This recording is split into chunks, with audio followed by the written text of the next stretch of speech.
I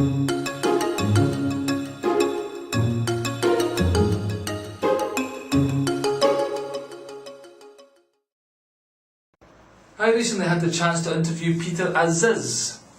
Peter is a shaman who's based in Devon in England. The reason I had that opportunity is because I went down to Devon to do a 2-week healing workshop. It was based on something called body electronics. Basically, there's these parts, for instance, if you have suppressed emotions, they get stored in the body in crystalline form in your DNA. So what happens is, say for instance you have suppressed anger. Well, when you're feeling anger, it goes through the Mobius strip in the brain and you release it because you felt that anger, you were present in the moment. But if you suppress an emotion and pretend it's not happening, then it doesn't get a chance to go through the Mobius strip, so it gets stored in the crystals in your DNA. Okay? So for instance, anger gets stored in the thyroid gland. There's a point on the foot that relates to the thyroid gland. So you push that point and it's a little bit sore to touch because it's these crystals that are formed, you see. So somebody would push that point for 3 hours and their finger would go really, really hot because Kundalini energy is getting released. Okay? Now, so there's a 2-week healing process going on. The person doing the point holding, they feel the energy of the person and they can process their own inner thoughts of maybe anger, but the main thing is the person lying down, all these suppressed emotions of anger will come up, and they'll come up and you'll start thinking about all the people that have made you angry. For me there's quite a long list of them actually. It started on something quite insignificant and then one thing led to another, and before you know it I was Rambo in the jungle with somebody pinned to a wall with me with a machine gun and a machete, killing them, destroying them. Because at least you're better to do it in your imagination rather than real life. So definitely after it felt like I'd been on a hallucinogenic trip or something. I was totally buzzing after it. It's like, whoa, that was bloody good. I never realised I had so much hatred towards everybody stored up inside me. So after 2 weeks of doing this course, so you start in the body, then you work your way up the spine, and then onto the head. There's this point in here called the triple axis, and the triple axis, that was a long 6 hours because you did 3 hours on that side and 3 hours on that side. That point there, the rest of them aren't sore, they go numb after a while, but when the person they put a glove on and pushed it, there's a point in the back there. And it was agony, not so much physical agony, that you could have dealt with, but the thing was there was all this deep emotional pain that I couldn't even process. I couldn't think, oh that was that person, that was that person. It was just wave after wave of emotional pain that's stored in the very core of your being, you know. And I just didn't know what to do with it. So for it was like, tears were streaming down my face, for 3 hours in the morning, and then you have your lunch, you go, I've got to go another 3 hours of this in the afternoon for that side.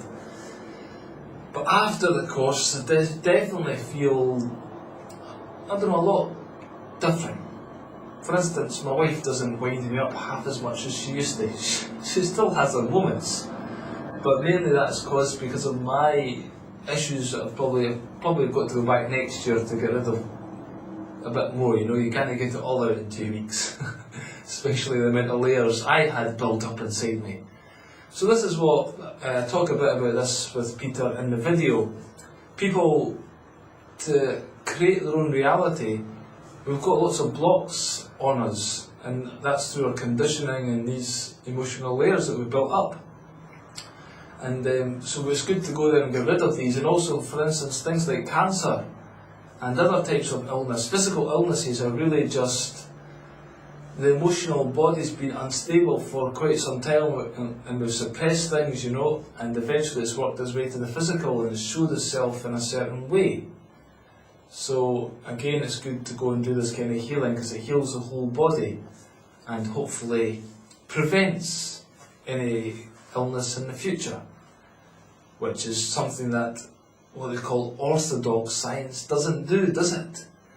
That's one thing that bugs me, the semantics that are used in the general world these days, obviously by the powers that be to make us think that their thing is brilliant, you know. Like they use orthodox medicine. That means it must be the best, tried and trusted. And all that acupuncture and stuff, that's alternative medicine. It's alternative, you can try it, it might work, or it might not. It probably won't, but you can try it anyway. It's a subliminal message to put us off the scent that stuff actually does work, and the pharmaceutical industry is just there to rob us blind, to keep us ill, to make money from our illness. That's what it's designed for. It's not, oh, they can't cure us, it's designed to keep us ill, so they can profit from it. So this kind of stuff, you can probably tell I'm quite passionate about it, and part of that passion comes from listening to Peter as well. Because Peter did actually study at one point to become a doctor, because he was training with his grandmother to become a shaman when he was younger, so he was quite into healing, you know, healing people, which is what doctors are supposed to do. But after a year of university, he decided to quit, because he couldn't stand the bullshit that was spewing forth in the lessons. In fact, most doctors do know that. They do know that they're just a lecky handing out drugs. It's like a drug dealer. That's what a doctor is these days, a drug dealer. Handing out, what's wrong with you? Oh, that's wrong. Type into the computer, hit enter, give them some of that. There you go. Keep taking the drugs, Percy. You know, that's not healing, that's not curing anybody, is it, ladies and gentlemen? No, it's not. So, of course, the power elite don't want everybody cured because there'll be too many people on the planet then. And they want population reduction, which I have to say is probably a good idea. There is too many people on the planet. But why can't we say to everybody, hello everybody, there's too many people on the planet. Can we just start for a few generations not having any children, please? Let's use our savvy, educate people, you know, instead of just wiping them out willy-nilly. Or maybe we should find peace on earth. This is a good alternative. We could find peace on earth, right? That means we all decide to put the nuclear weapons in the bucket. Because we're all human at the end of the day. What's the point in killing each other? And then when we all embrace each other and stop living to this, you know, money is God kind of world, commercial world, which is another total illusion. Let's bury that and start working as communities, helping your fellow man that you can see around you. I'm a comedian, I'll tell you a couple of jokes. You're a carpenter, you can hang a couple of doors for me. I'll tell you some jokes and eat you a cup of tea. That's a good exchange if you ask me, you know. So then society can work like that. We can all use our own individual talents to share with the world, and the human potential will explode. And then all the aliens that are watching us will say, look, the humans have finally sussed out. They've evolved, you know, they've evolved these humans. They act from their heart now. They're not interested in killing people, they're interested in curing people, making people well, a wholeness. You know, they're a whole human being because they're well on emotional, spiritual and physical level. And they're not killing each other because they're all content and happy because they're all following their own individual passion. They're not working in some crappy job, or if you don't want to do a crappy job then you turn to becoming a thief or taking drugs or whatever. No, people are encouraged from the word go to explore their own individuality. They've evolved. I'll tell you what we'll do. Let's teach them, in fact they've already done this, they're working with the government to design UFOs with them. Basically our government is back engineered UFOs, and they work by the power of thought. Have you seen the film Contact? There's quite a lot of truth in that film. So basically the aliens can then show themselves, because we're actually probably partly engineered from aliens. They've had a big play in our previous history.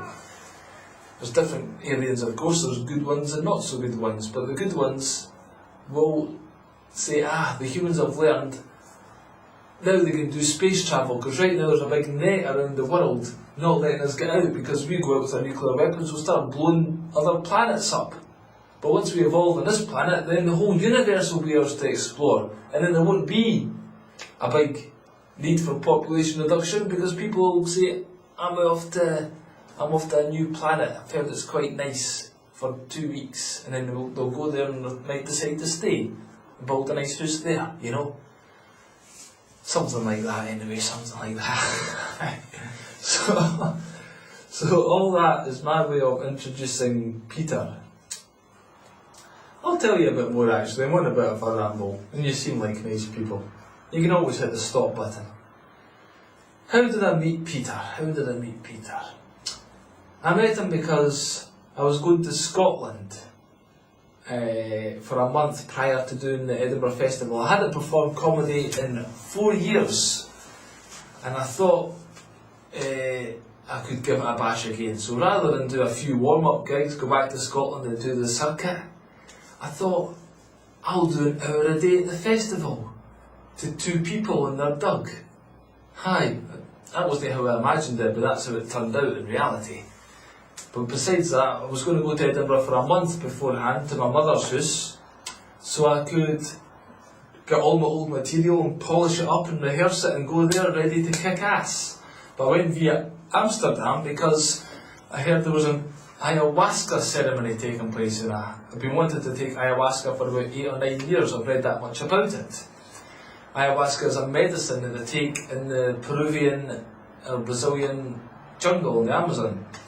The shaman takes it and gives it to people in the tribe, and they have visions and basically cure people through the visions. Maybe the shaman will see a vision that so and so's done an evil spell on you, or you're eating the wrong kind of food, or your wife's had an affair, or something to help the tribe, you see.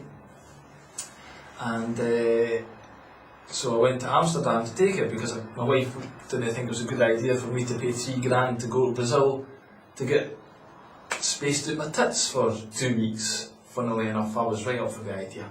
In fact, I still am. If I could wangle that, I'd be up for it. And I shot. So if anyone wants to sponsor me or pay for me to go to Amsterdam and do a video report, then please get in contact. Anyway, I went via Amsterdam, and the shaman taking the session was Peter. Peter got invited. The people in Amsterdam, they do different shamans from time to time. Sometimes get a Brazilian one or a Peruvian one. But this guy, this time, they got Peter, and I done a workshop with him the next day called Taking Your Power Back.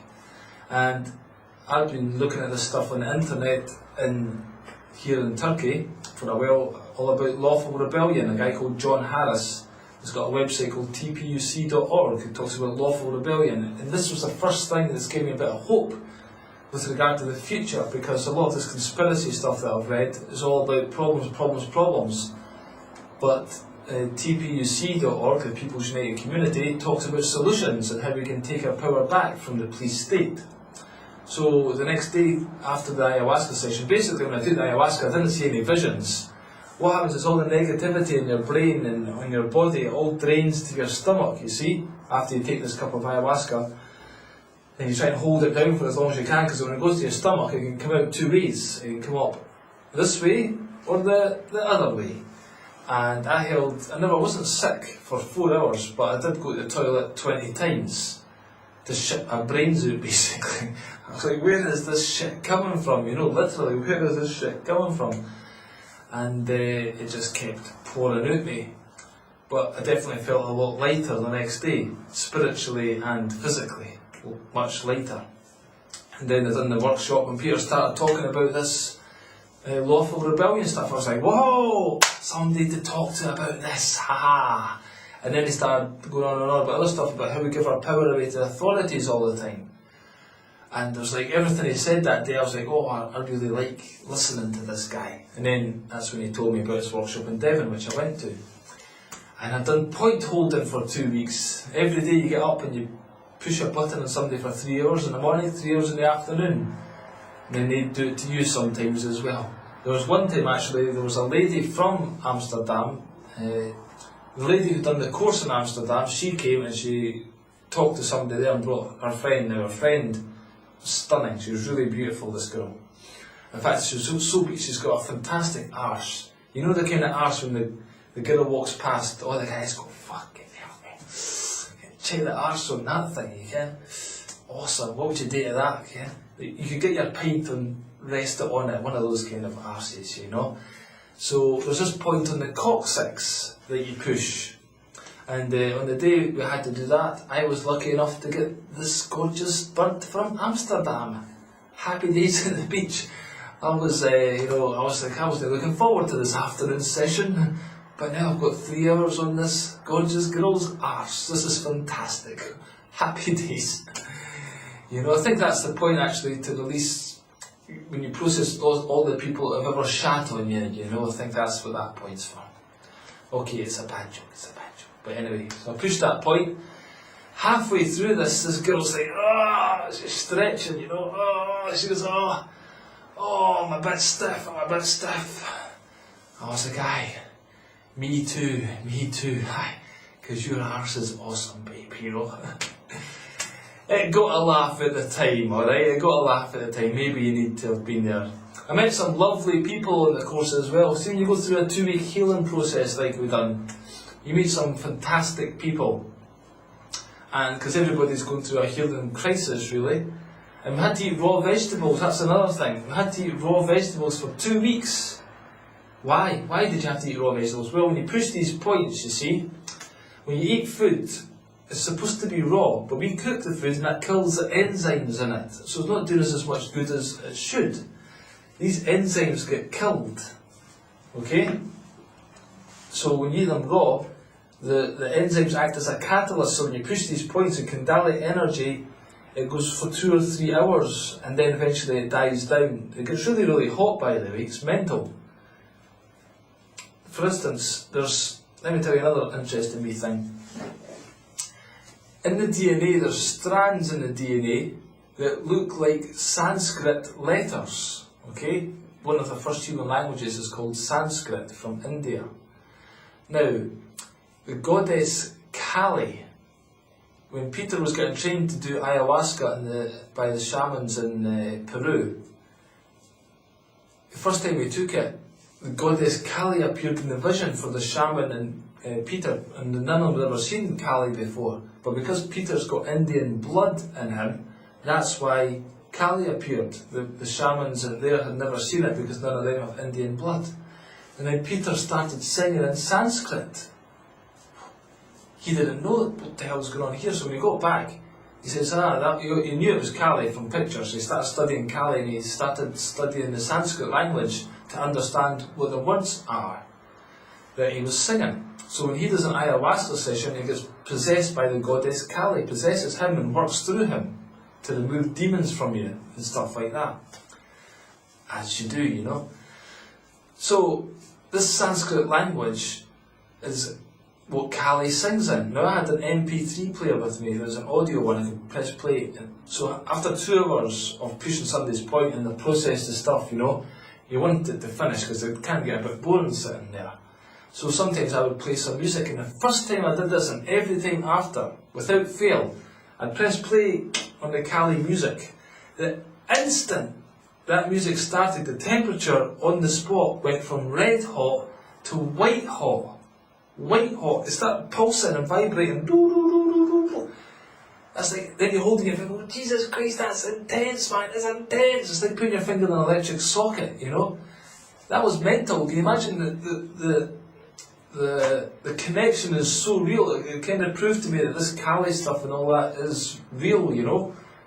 Press play, temperature on somebody's spot increases instantaneously and highly noticeably. Like, no, did that get hotter? Just like, Jesus Christ, what happened to that? Every time, consistently. Mental. Anyway, so when you take the raw food, the catalyst, that acts as the enzymes act as a catalyst to make sure, if you don't eat raw food, if you eat cooked food, it just burns a little bit and then dies off again maybe 20 minutes later. So that's why I'm eating a lot of raw food these days, because it's good for your body. What's the point in eating for your body to function properly? What's the point in cooking food? To kill the stuff that you're eating it for? Doesn't make much sense. My mother and that thinks I'm nuts, you know, because I came back, I'm a vegetarian. Ooh, oh, you're a vegetarian, oh, everybody's a vegetarian, oh, Billy's a vegetarian, oh, every mealtime, oh, I don't know what to cook for a vegetarian, oh, you're still a vegetarian, oh, doesn't eat meat. Some of you are a leper these days if you didn't eat meat, you know. If you didn't fucking eat dead animals, you're considered an outcast to society. And the human body, right, has got quite a long intestinal tract. A long intestinal tract. That means we're designed to eat plants and vegetables because they take a longer time to absorb in the body. So it needs a longer intestinal tract. Animals, carnivorous animals, have a very short intestinal tract because the meat goes through it quickly. If we eat meat, it goes through this long intestinal tract and it starts forming, it starts leaving deposits on the walls of your intestines because it's not designed to be there that long. And another thing, when man was hunter and we chased the animal running away, right, it was using a certain chemical got released into its body and it was almost as if it was digesting itself before we even captured it.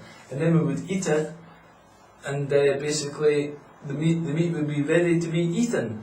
What happens these days, when these animals go to these slaughterhouses, they're not daft, they know they're about to get murdered, right?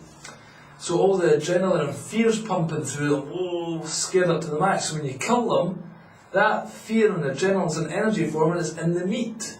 And then we eat that. And the power elite know this, by the way. They can know this. They're eating all the best organic food you can find in the world. And I know they're probably eating better animals than us as well. That haven't been taken to a slaughterhouse. Okay? So think of that next time you're having a bit of steak there. Just think of it as a big bit of negative energy because from a cow that's been shit scared.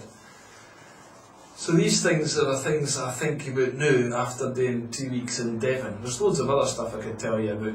Like for instance, the voodoo ceremony. You'll see down there, there's a voodoo ceremony. That was completely mental. The voodoo ceremony. Whew, James Crivens helped my bob. That was me astonished, in a state of astonishment for 3 hours. My jaw was like that. What the hell? Because what happened with this, you see, Peter does magic, okay? Because magic is real. When you do a certain prayer done in an old way, I mean that's why the power elite go to Bohemian Grove every June or whatever, and they do human sacrifices to a 40-foot stone owl. Why? Because there's magic in that. They're using negative demons' power to create the future that they want to create, right? And to give them extra power. So there's white magic as well. We can use that as well if it's done for good. That's why actually magic was given to humans in the 3rd century when the Roman Empire was expanding and it was creating a lot of distress. It was given as humans as a way to fight back against the Roman Empire at the time, so we should be using it. So anyway, Peter was doing his magic as he was, but stopped working for a while. And I wondered why, and he got a reading from somebody in America. I can't remember where exactly, but she said she was a voodoo or priest herself, who said that the Loa, the voodoo gods, they want Peter to be initiated, and until he gets initiated into the voodoo, to become a voodoo priest, then his magic's not going to work as well. So that's what he done. He went and got initiated. So now he can get possessed by the different Loa. There's 7 of them that you can get possessed by, and they choose you. Okay, so anyway, we have to set up a kind of offering from the 3 different gods that we're going to do that night. So the first god is always Papa Legba. He sits at the crossroads, okay? And he's the door opener for which way you want to go down. Now, think about this. He sits at the crossroads. What is the whole basis of rock and roll based on? Robert Johnston going to the crossroads and doing a deal with the so-called devil. Well, it's not a devil, it's Papa Legba, okay? And it's just demonised to throw people off the scent again. But actually, it's this guy is a god to help us, right? So people say Bob Dylan, Eric Clapton, all that. They always got the thing about the crossroads. Go look up Papa Legba and voodoo on the internet and find out what I'm blabbering on about here. So anyway, you do an offering to him, I think, with sort of rum and cigars and various other stuff. Then the next god was Gedi, he's the god of sex and death, and the last one was La Sirene, she's the goddess of the sea, basically what the mermaid myth is all about. So Papa Legba comes in. Basically Peter does this thing, does a dance tune, next thing Papa Legba, poof, and then 14 of us in the group could all ask a question, and Papa Legba would say, yes, what you need to do is this. There's this door and there's this door, both doors must be open, you need to choose this door first, blah blah blah. He gives you amazing advice because he knows all about your life, because these gods exist in another plane. I found this stuff pretty astonishing. Next one is god of sex and death, Gedi. He breaks down your inhibitions, okay? And he introduces himself by saying, how's your pussy? How's your cock? How's your pussy? How's your cock? Gets everybody laughing straight away. And his answer for everything is either have more sex, well that's his answer for everything, shag more. You've got cancer? Right. All you need to do is think of some fantasies, then act on them. A lot of people don't know that a woman's clitoris is related to her dream world. That's it. Start fantasising, get shagged, and then you don't need to search for a cure for cancer. It'll cure itself. Next. And then the goddess La Sirene, she was the most stunning. I mean, I say she, it was Peter's body, okay? But the female presence was so strong. Peter was a female at that point. It was the most loving, gentle, compassionate being I've ever had the good grace to get to know, you know. It's like, it's been so close to her, it was like overpowering. She just, yes, what is it, my child? And she gets some champagne, pours champagne over people's head or get them to have a drink. And then she said to me, she put her hand on my heart, she says, open your heart. I just felt my heart open wide, open like that. Think of me when you go on the comedy stage, she said, and use your intuition. Because she used to do with feminine qualities like intuition and creativity and stuff like that. So anyway, it's all real, this stuff, you know, it's real. It's really real. People should be, we're all so conditioned these days, aren't we, to think of the physical world as everything. The physical world is all this, if you can't hear it, that's what science has done to us. Science, people think, has done a lot for humans, and suppose technologically it's helped, no doubt about it. I'm recording stuff on this video camera that without science I dare say would be impossible. But we're neglecting the spiritual. Because I'm reading a book right now, it's The Secret History of the World. And then it talks about, it's quite interesting actually, how humans used to see these gods around us a lot more. You see in the Egyptian art, there's always like a big kind of snake coming out of the head like that. That represents a third eye, okay? Now why was it called a third eye as well? Actually it looks like an eye. When scientists found it, located it and opened it up, it has like a retina in it. It literally looks like a third eye. But it's a kind of thing that comes out of their head like that, and a lot of these Egyptian things. That's because when we used to have vision, everything was seen as a lot more transitory and illusionary, and people knew it was an illusion. But we started coming down more and more into solid matter, and our thoughts got solidified at one point, you see, probably due to the control that was happening through the pharaohs at the time in Egypt. Decided to put limits on people and start controlling them a lot more and solidifying us down into this dimension. But there was a time when all these gods were a lot more real. Now we have to use magic and stuff to get in contact with them. But part of becoming solidified into this dimension has allowed us to leave the group consciousness, because we always do, like, individual free will wasn't really, you know, like animals, you see a group of fish going, and we all decide to turn at the same time, because there was like a group thing. Well, that's how humans probably used to be in the communities, more like a group mind. So we come down into solid matter to make, it's like an evolutionary journey, to make our individual souls more creative and powerful, yeah?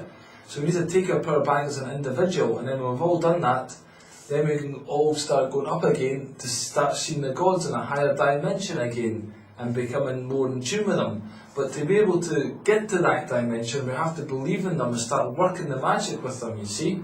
so that we can evolve up into that dimension. You have to be open to it. Peter's interpretation of what's happening right now, 2012, he says there's a secret. It's called bifurcation. And what's happening is the people who are kind of trapped in this world is real mentality and trapped in the box of what my government tells me is right.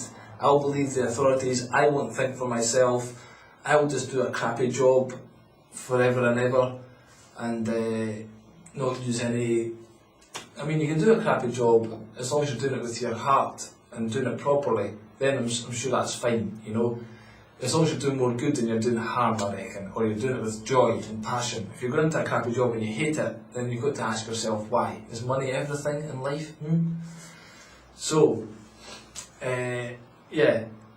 Now, what's happened in 2012, or round about then, there's different time periods that people talk about, but we're getting in tune with the galactic centre, and that's like a big, it's like a magnet. You know how you get those drawing boards where the children will clear the slate and start again?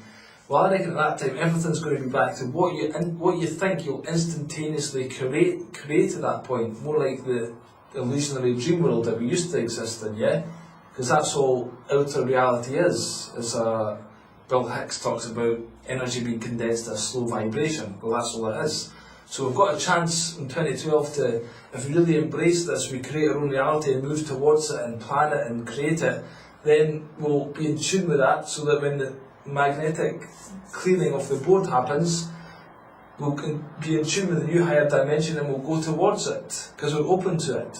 But a lot of people, what will happen is, they'll be so fixed in this world, when the clearing happens, they won't even notice it happened. They might even just see a wee blip and they'll go back to, oh fucking hell, I don't want to create my own reality. Fear will kick in, poof, back into, they'll create this world around them again. And this world is going to go towards a hell of police state and all the rest of it. You know, new world order and stuff, because that's what the power elite are working towards, to keep people entrapped in that. But if there's a chance to get out of that, then that's the option I'm going to take. I mean, this is just Peter's interpretation, there's different ones going around, but anyway, he calls it bifurcation.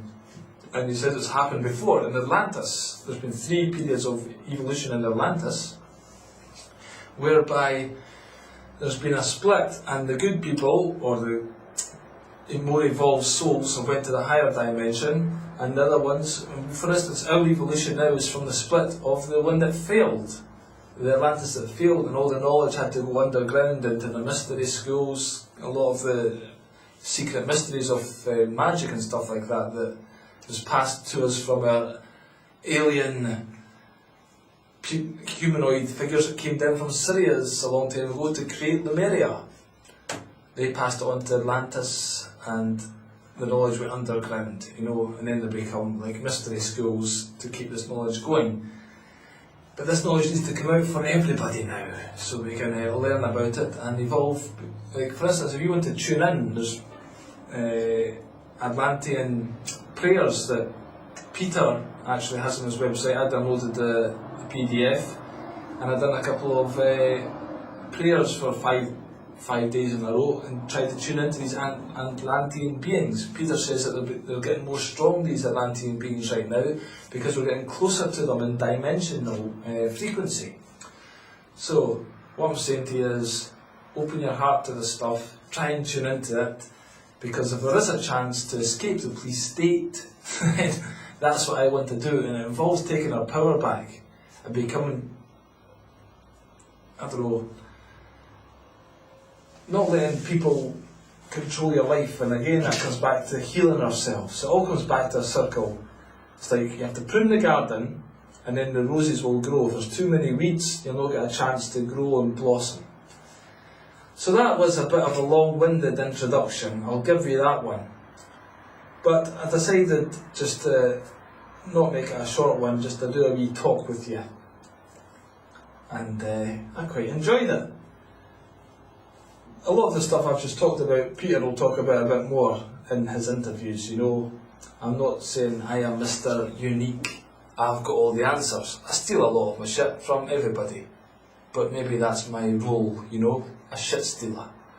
And to pass it on to you guys, to encourage you to explore it further because we need to get together on this shit. The more of us that do it, then the easier the transition will be to the new planet Earth. Let's renew ourselves. Anyway, that's my battery going, so that's been my talk. Thanks for listening, and enjoy the videos, enjoy the interviews. Bye bye just now.